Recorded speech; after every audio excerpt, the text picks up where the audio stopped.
गांव में एक छोटी सी और प्यारी सी लड़की रहती थी जिसका नाम माया था।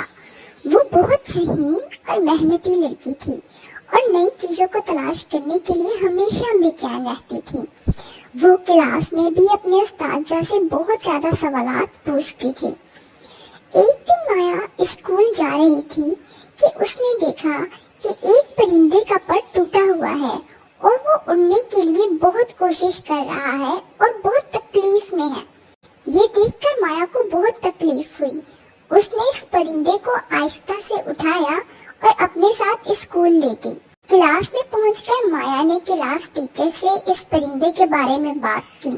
इस पर इसकी क्लास टीचर ने इस परिंदे के देहांत के लिए माया को इजाजत दे दी। माया उस परिंदे को अपने साथ अपने घर ले गई। इसने इस परिंदे की काफी देखभाल की। इसने इसका नाम सनी रखा और अपने जूतों के डब्बे में आरामदायक घोंसला बनाया। इसने इस परिंदे की देखभाल के लिए ऑनलाइन मालूमात भी हासिल की और उस पर अमल भी किया।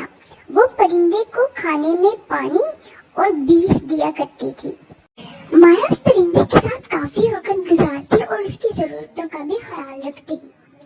इसी तरह काफी महीने गुजर गए और परिंदे का पर भी बिल्कुल ठीक हो गया।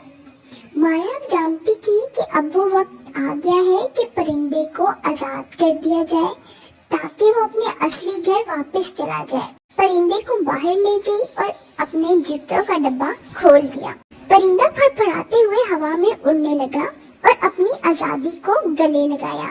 ये सब देखकर माया बहुत खुश हुई और एक गहरी सांस भरी कि आज इसने किसी की जान बचाई और उसे दोबारा ठीक कर दिया। तो प्यारे बच्चों, इस कहानी से हमें क्या सबक मिलता है?